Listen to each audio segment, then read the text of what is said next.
What's up, folks? We've got another lovely PvP campaign going, and I'm going to go ahead and jump in and finish off my last couple games here. I just wanted to jump in and play.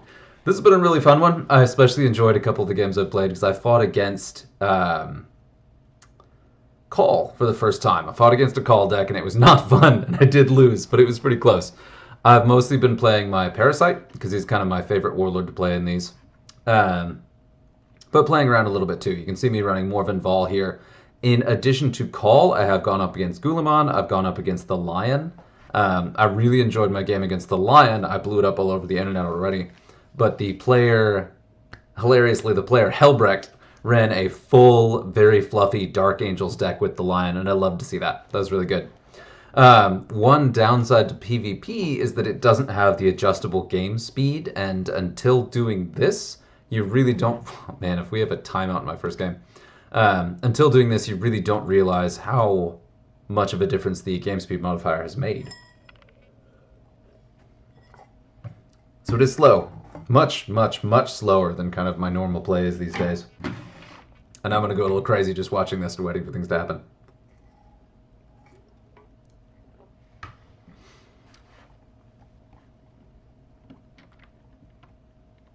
Wow.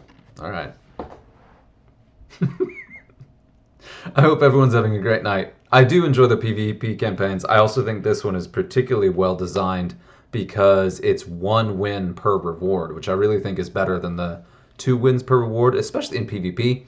It can be a bit of a slog, especially for newer players. And so I really appreciate the opportunity to kind of win there. And also can't complain, the free card you get for playing games is freaking Tiberos the Red Wake, which is an amazing card, especially in ranked, really good in max level campaigns, of course, but if you get him to a reasonably high level in ladder, higher than the level of your other cards, your average cost, he's really scary. Has that fear and low rank fear on top of Berserk, and it just makes him really terrifying. Okay, so that wasn't great, but that's okay. I didn't particularly want to play my Vol deck anyway. I want to play my Parasite deck. Go ahead and unpack these packs real fast. Unpack these packs. I will not be quitting my day job to sing. Da, da, da, da, da, da. Ooh, nice. And I did mention that I'm getting a lot more epics these days and a whole lot more warlords. Oh, that's awesome. We're going to go ahead and do that right now. Sweet. I have a fair number of legendaries that I only have like 1 or 2 copies of. So getting another copy is really exciting because it's immediately a level up. We are going to...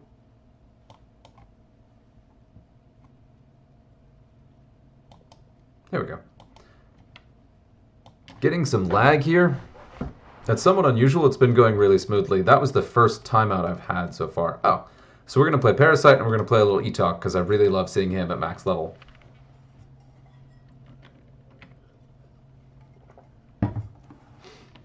I will say, though, Etok is a whole lot harder to play in PvP in general, and then also now that the AI changes there, too, he's harder to play, because it's the first card that you deploy each turn that has the Null Vortex ability, which is still a great way to control a lane, but any opponent that can move pieces after you deploy that first card is a lot harder to hit that where you want it to in the initial deploy, or anytime you're deploying multiple cards. If there's only 1 card being deployed, then you have total control. So during most of the game, he still does what he does perfectly. But, oh, come on. If I time out it, okay. Whew. All right, against that. Pop you right here. We'll see what happens. He hits for 118, and then we'll see if there's any Inspiring Presence, because if that is buffed by Inspiring Presence, he could one-shot a lot of my cards. Sorry for the yawn. It's somewhat late.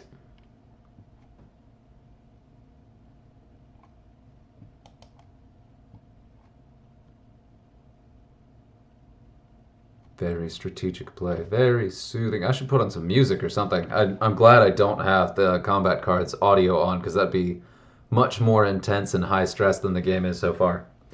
So we're up against a Grimnar, Santa. Okay, so there is Inspiring Presence. We got 138. We got 153. Woo! Don't want that. We'll pop some fear here. This guy's still going to go down real quick against that. It's a small deck, so I have a lot of opportunity to kind of play around it and use, and I really love to see high hit points, low card count decks with the Parasite. Because, of course, it lets me really cause a lot of chaos. Okay. I'm going to slow you down, too, and we'll see how much of a difference it makes. Sweet. We got him tagged. He's going to shoot me. He should shoot me. He may not. We'll see. Maybe he should melee me, because he's definitely got the advantage, but I think that would give me enough hits back to actually kill Calgar. Ooh, maybe. That's really hard hit on Fear. Interesting. Okay. Ah, Logan, of course. Yeah, so you can see the overflow damage really being impactful there. And it's pretty funny. This is actually almost a mirror match for that reason. Of course, not exactly, but I will say one piece that's been incredibly satisfying to run with the Parasite is Old One Eye. The endless Old One Eye is a champ. Especially if I'm... Oh, yeah, this is going to be good. I got the buff. Nailed him. Now, he did survive, which is not great, but that's all right. So, yeah. That was a nice turnaround. We've had a... He did sweep me, but he swept some of my cheaper cards. Killing the Death Leaper in turn 1, that's not great. So I'm definitely down more than I wanted to be. But this guy, getting that buff before his Death Blow triggers, like, he doesn't want to kill that. Of course, he does want to kill that, but you know what I mean. Okay, so there's probably going to be another Fear card in there, assuming the points work out. 300 is a really interesting points band. So the PvP is 300 deck points instead of 400, but it's still more than the usual 200. And so I immediately reached for... Ooh, that's a bummer. Okay, another Fear card. All right. I'm still expecting to see the Blood Angels Librarian... Lord of Death. What's his name? Mephiston. Still expecting to see him in there. Maybe not with the cost of cards he's put in, but at 300 deck points, that should be a reasonable thing to expect. Might be Bjorn. I do see a lot of Bjorn, the Fell-Handed, popping around. Oh, Death Blow. Which guarantees that we will kill a boy over here, and that makes him a very juicy target. What else is he going to drop? And then what else do I have? I have 2 more bodyguards in my deck. I don't remember what they are. Ah, one of them is the Tyrannid Prime that'll give me target acquired, which could be clutch in finishing this off. Excuse me. But I do need to watch out because at least one of the decks he still has in there. Wow, man, I'm just running out of time. There's Mephiston. Okay. So, like I was saying, the first thing I reached for was my Norn cards, which I have 1 of each. They're fairly low level, but they hit incredibly hard. But they're 81 points each, and... Ooh, that hurts. But then, hey, endless.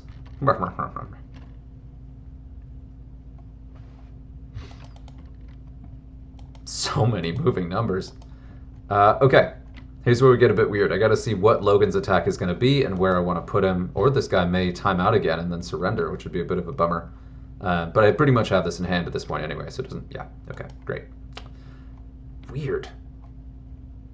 And now I have found that if I'm on my phone switching between Wi-Fi networks, I've got a range extender in the house, doing that does give you more disconnects. It just gives you a more unstable connection. But can't speak to what exactly caused that. Okay. Let's get our gold. We'll try again. We're gonna do a war speaky. War speaky. I really enjoy running my favorite warlords, my favorite deck. So Parasite is way up there. In part because I do think it's really powerful, especially in max level PvP events. A lot of players haven't played against it much. They don't know how to deal with it. And then also you get a lot of high value cards that are perfect targets to blow up with the adjacent damage thing that the Parasite does so well.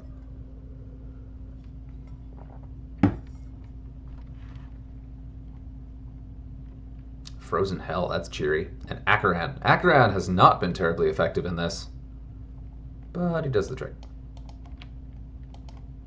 Maybe a little bit more powerful against Etok than against the Parasite. For a second, I forgot who I was playing. But Votann have a lot of Barrage, which is really, really good against Akaran.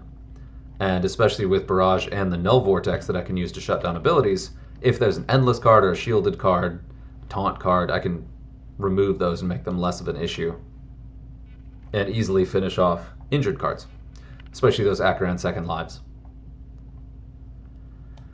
Is it me that has the slow connection? It's 3 out of 3. It would be pretty weird if it's the other player going slow, but I do appreciate that it's giving me the wins even when the timeout happens, but strange. Good, go there. Hopefully me deploying quickly is helping that go through. If my connection is slow, it could be taking a while for my moves to update, which could be making it harder for other players to keep up, but who knows? Just speculation. All right, we're doing okay. Ooh, man, this guy. Oh, he's scary at max level.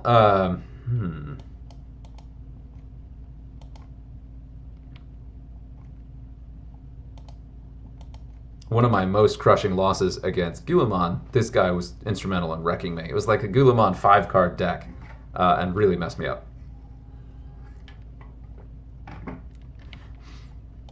Ooh, all right. Tricky move. That, like I was saying, it's a lot easier to play around Etalk in these campaigns than it normally is.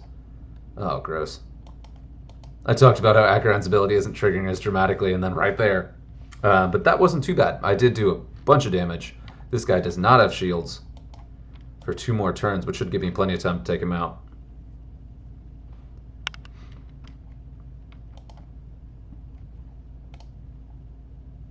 Woof.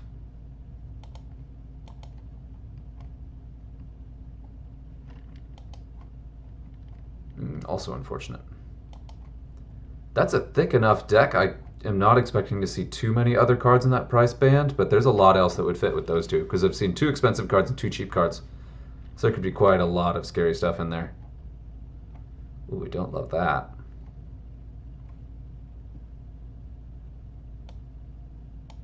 Let's see what we're going to do here.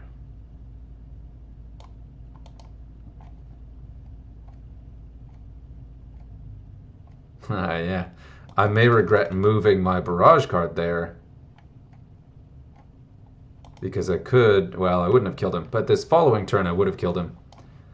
And this was an important drop to make, because otherwise this thing would have given up the attack bonus to my opponent there. He's probably still going to comfortably clear out these 2, will not clear that out, and that'll give me a really, really good position for next turn. But this still is already a close game. It depends a lot on what else he has in there. If it's kind of an even point spread, I'll expect to see a lot of kind of 30-plus point cards kicking around. This Akaran himself is not terribly expensive. And I haven't seen anything, okay, I haven't seen anything totally over-the-top expensive on his side either.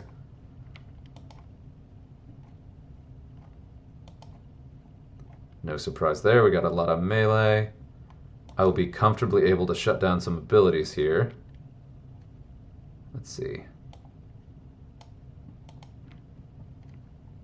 What do you want to play? And I will be deploying last, so I can adjust a little bit to what he's doing. I also guaranteed that I can move this to a place where he won't be able to put our golden boy. He's 55. Wow. Yeah, okay, I see where he's good. Alright. No death blow on that. Surprise Medicae. There's not a ton of Medicae. I've seen a little bit of sort of softer Medicae, but not the really big stuff. And there are definitely things you want to Medicae up in Photon. Whew, man, I'm glad I have 1 more shield than that guy. I love the cut off the head modifier. I didn't honestly check to see if that's what this is named, but the highest power card in your...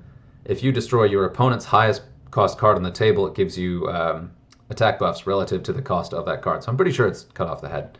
So having this guy on a second life with only 5 health and then a bunch of high health cards here, that's going to really turn that in my favor. Hopefully. We've still got a lot of juice behind that deck. Bloop, bloop, bloop. Bloop. He's got a lot of juice, and right now he's got control of the deployment.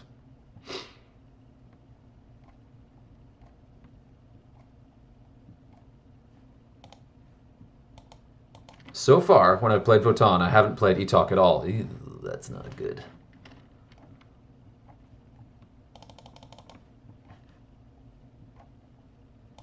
And this thing has been able to punch clean through shields more than a few times. Like right there, you saw me almost kill this guy in 1 hit.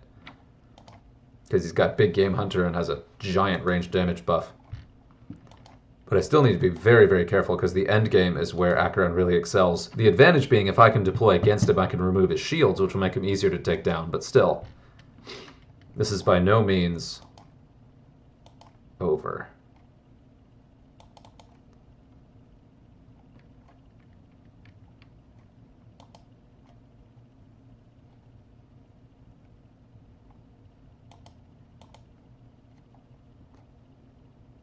Okay, and now we kind of have to decide what we're going to do here.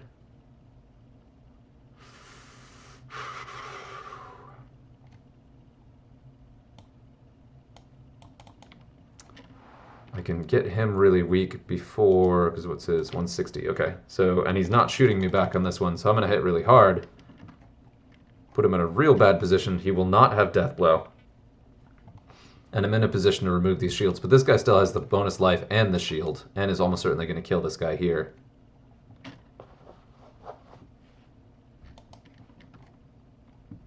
Yeah, I think I've got this. I still have 2 cards in deck, and both of them will deploy Null Vortex if he even gets the kill. And both of them are Psychers, which is going to be a nasty surprise to finish off the game. And they both come in with Warp Surge, so they will do a damage on the drop and can remove a second life card right away. Oh. Right away. Really glad that Death Blow didn't go away, or went away. And that's Final Shield. Okay, perfect. So we got this, hands down. And in a really nasty way, too. There's basically no way this goes where I don't immediately lose a card and then strip the shields from Acheron first thing, which basically ends the game. And especially being max level, being able to strip those shields first thing is ludicrously powerful. So there we go. So then whatever I drop is going to strip his shields, and it will just be, and no matter what attack type he does, unless it's Psychic. Oh, it's even worse. I forgot that if you hit the Warlord, it actually removes the Warlord trait as well. So he was just one shot.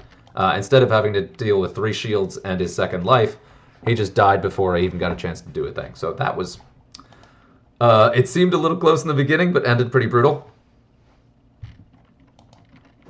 Another one of the reasons I think Etok is incredibly powerful. And again, also people that don't really know how to play against him. I don't know what that guy could have really done better in play.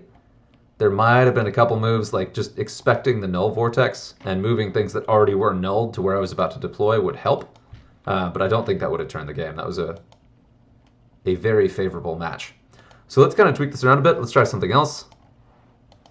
I have not been playing all that wide of a variety of decks, but I have been trying to tinker a little bit with some stuff that I haven't played with very much, especially stuff that was adjusted. What do we think? Boy, I really should be doing this live and have the chat up. Oh, Skull Taker. My buddy Skull Taker. Let's do it. Let's get corny. At 300 points, we can really, really do a lot. So we're going to play with a couple cards that have been changed. I have Vashtor, who I've never had before. Ooh, yeah. Pop you in there and see how the points work out. This thing is just completely nuts at max level. That's really quickly going to use up my points. So let's be a little bit cheaper. Do you have Furious Charge? Yeah. Okay. Okay, he's got 95. That's pretty good. I'm going to go ahead and drop this guy out so we can fit a few more. Karn. And the one I really want to make sure to bring in is... Oh, this guy's so good. If you haven't run this guy at high level and max level campaigns, he's just bananas. So we're going kind of heavy, flavorful corn. Ah, there you are. This guy. Love it. 20 point, really high melee. Not great health, but...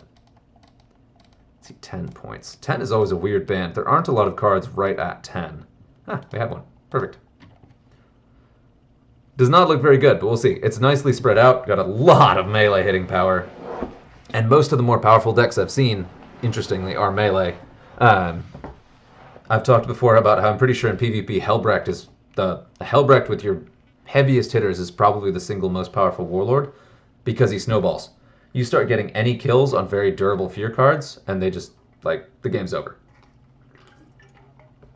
You're suddenly throwing like 700 damage on any individual attack. Per card, I should say. So like the later rounds, if you have some cards that have survived a few rounds to build up those Mark of the Exemplar bonuses, bananas. After this, I may play one more game, and I'm going to do an Azrael. Just I really like Azrael. And I haven't played him, but that is, of course...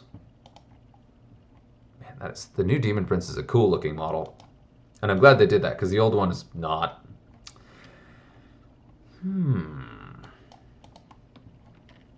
And I've got a lot of really quick cards, so of course I've got initiative here. I'm seeing this guy a lot. He's going to be in an Akaran deck. This guy with shields is going to be a lot bigger problem for Skulltaker than it was for Buddy remove abilities. But even him, I never removed his shields, did I? I just smacked him around, which is a little dark. But yeah, so Helbrecht, very heavy legendaries, probably the single best PvP deck. If you have Belisarius Call, he is almost certainly the single most powerful PvP deck. He is kind of dumb. And a lot of the really good other decks rely heavily on Fear, and he does not care about Fear. You get some heavy barrage and some hard-hitting stuff, especially in a 300 deck point game. He can just really ruin, like, wreck your face. The Lion also is incredibly powerful, still in the store right now if you want to pick him up. I have not. I really, really like his ability, and the ability to strike first, even while defending, is incredibly powerful. That's a lot of shields. That could be a problem real quick. Oh, that guy's more expensive than my Demon Prince? Huh, interesting. We'll play this a little cagey. He's got 4 shields. Yuck. He's got 3. Okay. And I want to hit him hard enough to overcome his shields. Because the thing is, just to highlight this again, Skulltaker is a counter to Akaran. Skulltaker's ability, if you do lethal damage, the Akaran ability will trigger and bring back his secondary life. And then Skulltaker's ability will trigger after to kill that card. That's one of the rare cases where the second life not counting as the card dying plays really strongly in your favor, as with Skulltaker.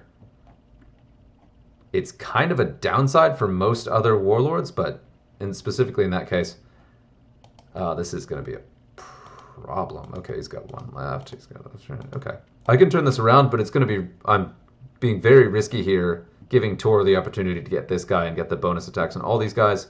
It will remove most of their shields, but not all of them. And Tor Garradon is probably the single best card in the Space Marine faction. He's somewhat less flashy than some of the others, but gnarly. All right, so I need to hit. Oh, yeah, perfect.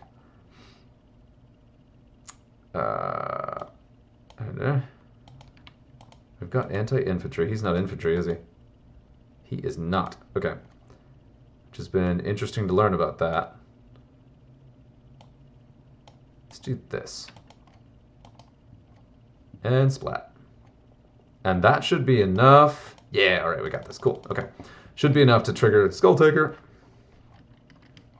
Splat. Sweet. Okay, so that was a really good turnaround. Still in a bad spot, though, because this guy is basically dead, and the next batch of cards are going to get that attack buff from him. But I still have 2 very strong cards on the table that already have the attack buff. It's really going to depend on how many more shields he's got in there. And anyone running an all-shield Akaran deck is one I want to stomp, because it is powerful. Like, whatever, you play PvP to win. But talk about an unfun experience. So that is why we play Skulltaker. Ugh, all shields. I see you. That's going to be hard to remove that. So I may have to ignore him and kill everything around him. It's also a really, really thick deck, and the cards he's playing are not cheap. Okay. Belial, I see you. Ugh, gross. And he's got the Librarian himself here, so I can't get away with readying. So I'm going to have to smash against this and hopefully find a way to get around that. Vash Tor should help a lot. With his Fear, he can sustain a lot, and if I put him up against Tigurius, he should be able to kill him. But it's going to depend a lot on how big of an attack buff he gets from this. And a real bummer here. I didn't bring any taunt, so he is guaranteed... Ooh. Interesting. Yeah, so he's guaranteed to get that kill before he even attacks. Now, does he do Psychic or Ranged? I assume he's going to do Psychic if it's enough to kill... Which it is not. He probably wants to kill Karn. How much it is depends on how bad the death blow back would be. Now, this is still using up a bunch of his tricks, so I just need to make sure I am able... Ooh, okay. Need to make sure I am able to capitalize on that and punish that. So, bash door. So there's 2 shields left. Bust you out, buddy. Yeah, okay. This is still a real nasty piece. And whatever else goes on here, I will eventually have to deal with Akaran himself, and I'm not looking forward to that. So we're making quick work on those shields, and that Inspiring Presence should help beef that up a bit too. 128. That's a lot of melee damage. One thing that I struggle with Skulltaker is Skulltaker himself, even at max level, well, especially at max level, I guess, tends to be a little bit lackluster again in the final fight with Warlord. So you really need your deck to do the work for you before you get there. Bashtor, the Archifane. I do think if I run Skulltaker again, I want to tweak this deck. I want to take out the Demon Prince. It's too expensive for what it brings. And maybe Karn himself, too. And I would like to throw in some Medicae and some Target Acquired. Ooh, nasty. Alright, he's playing this very well.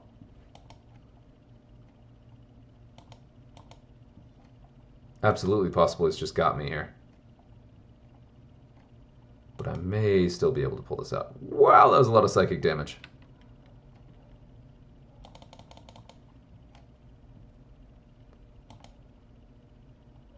Ugh. Is that shields down? Yes, okay, which may give me enough to take him out, to take both these guys out. But then he still has 2 other cards in the deck. I'm up against Belial. Ooh, hang on. If I could... Oh, it's his turn. Shoot. Dang, okay. Well, I can be happy that I did at least take out Tigurius. Okay. I knew Skulltaker was going to be an uphill fight, but that deck is really nasty. Very heavy shields. I believe all legendary Akaran. There's at least 1 epic and 1 common in the Terminator. Okay. Ouch. Let's see how that snowballs a bit. You want durable cards in this PvP event because of that cut off the head. I'm glad to say. Okay, so let's see. Put my money where my mouth is here. I will go ahead and tweak my Skulltaker deck appropriately. So I'm going to downgrade some of these bigger power pieces. Get a little more utility in here. So first thing I said is this guy I think is too expensive for what he does. Don't think this guy's really worth it. The Archifane. We'll see how the points work out. I do think he's got the potential to be really good with that combination of Fear and Big Game Hunter. The guy I just played against played around that perfectly, and had he not pulled that off, it's totally possible I would have done better. That's very high melee, Medicae, and anti-infantry. A lot of the opponents I've been running up against are infantry. Poison is good. I really like this guy because of the combination of melee damage and that Berserk combined with that Death Blow. Of course, there's always Kinsar the Red. Who's my... Ooh, yeah, okay. I'm sorry, I should have gotten him. All the attack types and has that Furious Charge combined with Inspiring Presence. Just gonna replace this guy. We'll take out the Archifane. Okay, we're gonna balance this out a bit. I could try to go all nothing over 40 points so I don't trigger Big Game Hunter.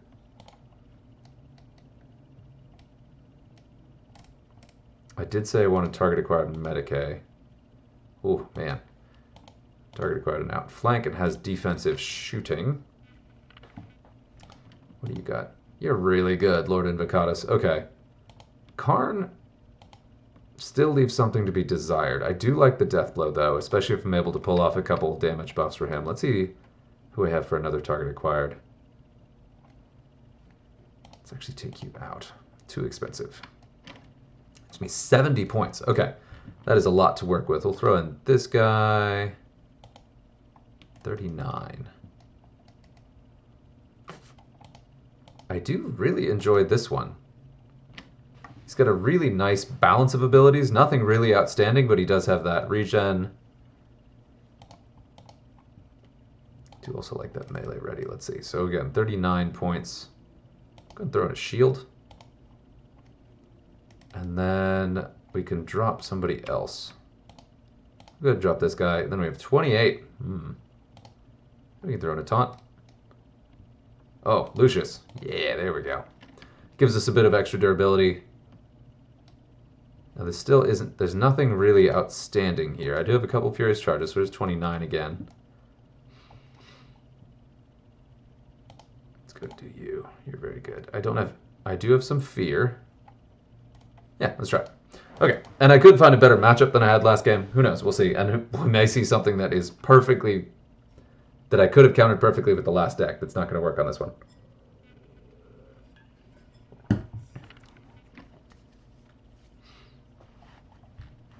But like I was saying earlier with the Parasite, those 80 points was too expensive to the point where I was putting too much into that and it didn't balance out appropriately. Ooh, it's Artemis. Space Marines have so many cards. There's so many different ways to build the decks. There are a lot of ways to be successful. Artemis is probably going to do a legendary soup here. I haven't gone up against a single Helbrecht, which is interesting, because usually this thing is flooded with Helbrecht. I have gone up against a Greyfax. Wasn't too bad. I believe the total bonus in that Greyfax was like 30%. Ouch. Alright, we're going to drop you. And see what happens. I am deploying second to last, so I can't do too much with this. He could flood the entire board with fear. Sure will. God, this guy's so good. So good. At 28 points, like, holy crap. Pardon my French. Now, I'm not too concerned about this. I could lose all copies of Lucius and not be any the worse for it. He does crazy amounts of damage. Yeah, and by 1 point, my Terminator, shielded Terminator, is the one that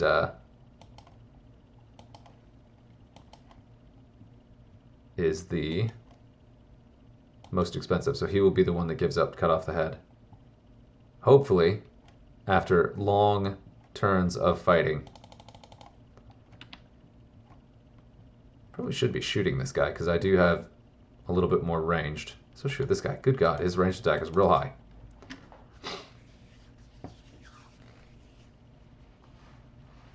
Yeah, mixing shields and fear is really good, and max level both of those would take a really long time to cut through. And Skull Taker's all about momentum. If you start not getting kills where you need to, it very quickly turns against you. And his endgame, like I talked about before, is just okay. Now he is just giving me the shields on Belial, which I am pleased about. Don't love that. How many shields got left? He's got 2 shields left to his 1. And he has 60. And I do need to keep reminding myself after playing so much against Akaran that this is not Akaran, so I can only have to kill these once. Which does definitely give me a bit of an edge here, especially with all my Furious Charge coming up and that big melee buff I have going there. He's probably going to beat me up here, but with any luck, I will be able to quickly take care of this guy. I did lose my 1 target acquired. That is a bummer. Alright, so we have Medicae and anti-infantry. You got 101. 79. Let's do this. And he has 31 hit points. Do this.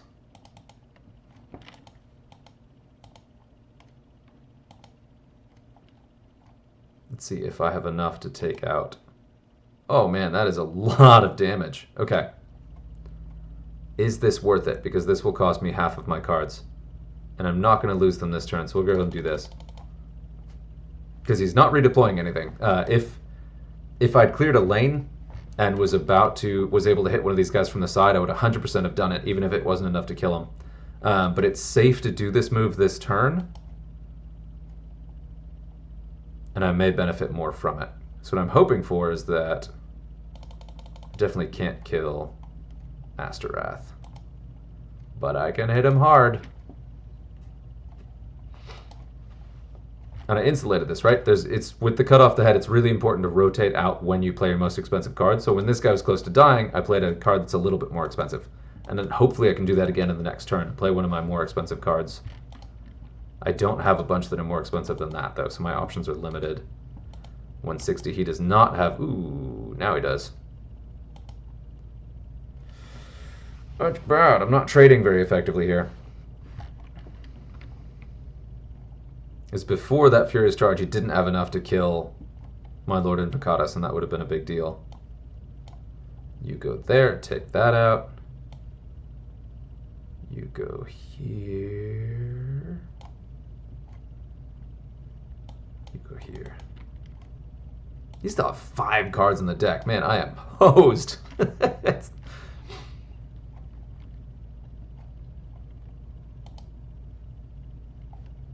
he still has 2 shields. I will take out the shields if I do that, but I really don't want to. That's a bummer, because again, I have that off-lane hit, but he's shielded now, so I don't want to hit him unless I'm very sure that I can take him out.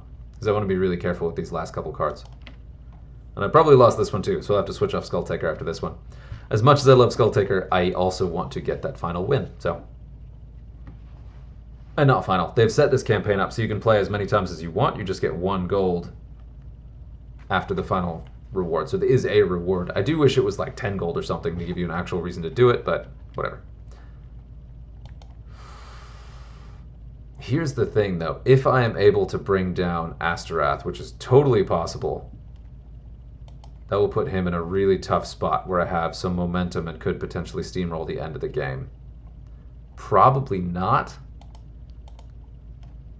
Especially not with Artemis. Artemis can pretty easily beat the living heck out of... Oh yeah, nice. Sweet, okay. Okay, so that was really, really good, but Artemis is a really nasty combo against Skull Taker and should comfortably be able to take him out. So I did make some headway there, unless the next 3 cards are complete wusses and give me an attack bonus. Even then, I think Artemis himself with his Deadshot, where he'll target acquire Skull Taker, is going to take me out here. I don't know that Skull Taker's ability really has the tools to deal with heavy shields and fear. And that's something you have to be able to deal with to really get through this. So not wimps. And of course, Artemis' ability nailed Harkin himself. Ooh, okay. It's interesting. Yeah, all the names are in Russian. Okay. Now, if he misjudges and goes melee and I'm able to just wipe this board, ooh, that will give me this win, but he's probably going to shoot me. And again, even then, even if that happens, a very good chance that Tor and Artemis together can quickly dismantle Skull Taker. But we're going to see. Yeah. Come on, buddy. Come and get me. And he's got the melee buff now that should comfortably get through this. It's cool to see these Blood Angel veterans in here.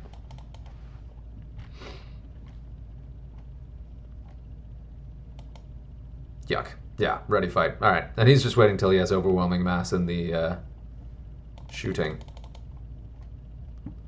In the melee, rather, excuse me. So we'll go ahead and take that out. He's got me, but yeah. Fabulous probably wasn't the right call. I should have done the cheapest possible Medicae and gone for something else that's a little bit more aggressive. Or not. Or just gone a little bit more shields and poison heavy. Because poison, max level poison, would make a real difference in some of these fights.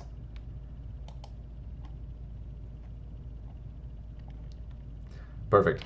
Those moments are the ones where I always try to set it up so my Warlord gets the kill. It's a little bit challenging with that Deadshot, but yeah. Anyway, we mucked around enough. Let's get serious. So I'm going to go ahead and go back to my Swarmlord, who is a dirty, rotten cheater and does pretty well against the meta here. In part because the max level Swarmlord is basically unbeatable in the endgame. There's no Warlord that can go toe-to-toe with him and guarantee to win. There are some tougher matchups than not, but not enough to finish him off.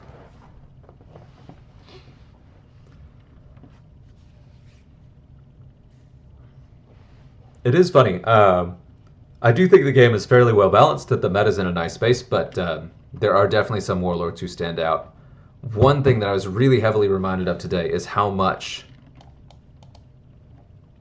far behind everyone else Ghazghkull and Abaddon are They are, I think, they're not quite the only warlords in the game that only impact things when they're on the board, but they're close. Shadow Sun and Farsight are up there too. All the warlords that don't have any impact on the game whatsoever until they hit the board are at such a massive disadvantage compared to the others. Like, it doesn't really matter what the trait is, but if you have some impact before you actually see play, you just have such an advantage, especially because there are other warlords in Chaos and Orcs that do impact the board really heavily before they hit the board, so there's not a reason to take Gaz or Abaddon. The good news, though, is that Gaz and Abaddon are really, really high on the list of likely candidates to get a super heavy redesign. I'm very excited to see what both of them get. Vastor. All right, buddy. There you go. Boop. There we get that max level poison. Nobody wants that. And now these are all fairly squishy cards, so the bulk of my really scary stuff is still in the deck, and these ones are going to go down fighting real hard. Wow, okay, yeah. Let's see how Vashtor likes being poisoned. You can get him up to 600 hit points, buddy. He's still going down.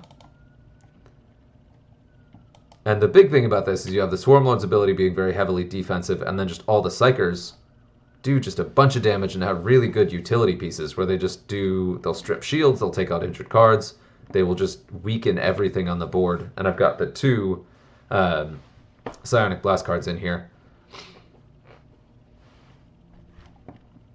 And he's got a pretty scary deck. That Vashtor is a monster, but you can see how quickly he's losing hit points between the poison and the psychic hit he already took. And that's a good chunk of his deck points.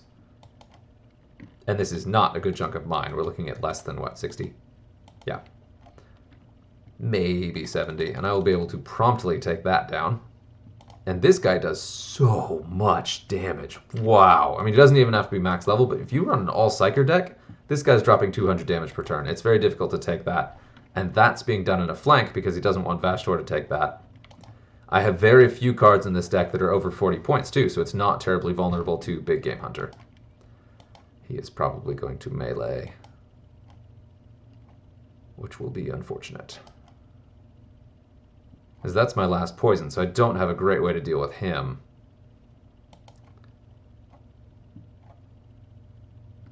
But I don't necessarily need a good way to deal with him.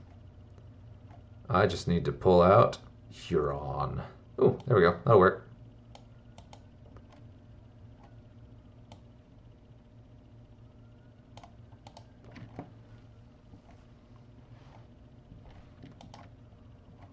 And I'm charging up just a terrifying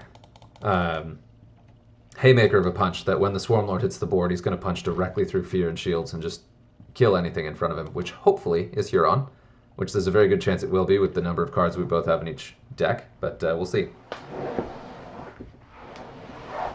That's a gnarly deck. I didn't think about running Huron with all the fear and poison cards. And that was a lot of Medicaid. He dropped a very, very durable Vashtor in there. Excuse me.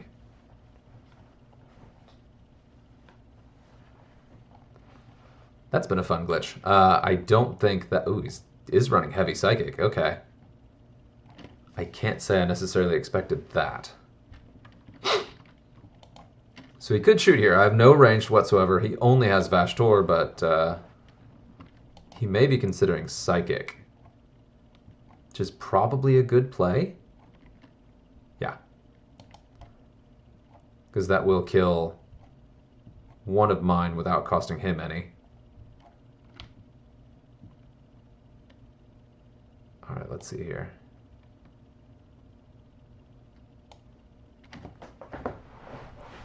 Now I need to very carefully consider what I'm going to do. Do I have the melee to take that out? I do. But is it worth it?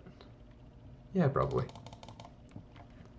Because that will... I mean, I did take out my melee boost, which is a bummer. But it didn't cost me very much health on my cards that are still alive. And it will guarantee that the Swarmlord will be facing up against Huron.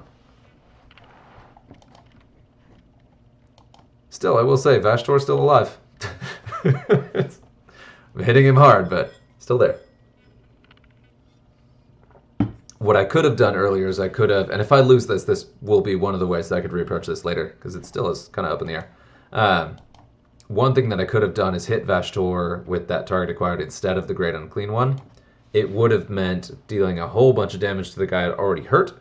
I wouldn't have killed the Great Unclean One, though, and I think long term he may have been more of a threat than Vashtor is. But who knows?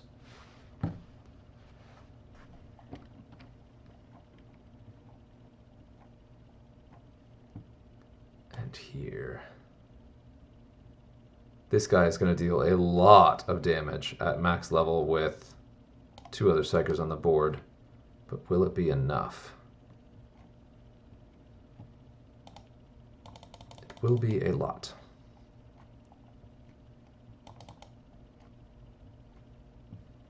Ooh, shit. Pardon my French. That was a lot. That may be a problem.